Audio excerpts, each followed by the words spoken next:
Astilleruan gaude. Hau zen lehen astillerua, gaur egunean naiz eta batelak egoteko lekua den eta atzeko aldean arrauntaldearen lekua dagoen.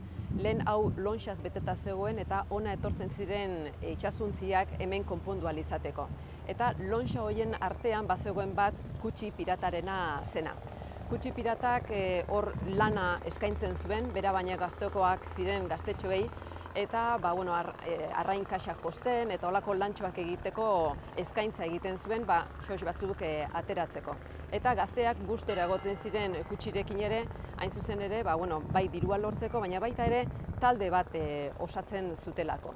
Egia esan piratek, kutxiren taldeko piratek gauza ez hain zuzenak edo egiten zituzten. Kontua zen, pixka bat eguneroko bizitza atera barzala eta bizitza hortarako sormenari lehio handi bat irekitzen ziotela eta hortik sortzen ziren beraiek bizitzen zituzten abenturak.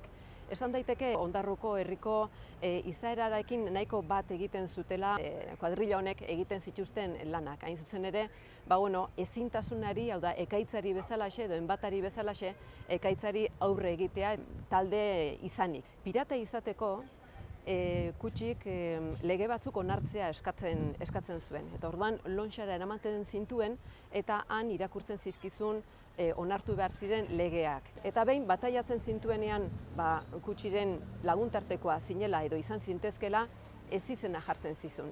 Zeren eta Ondarruan herritar guztiek dute ezizen bat. Badakizu zergatik?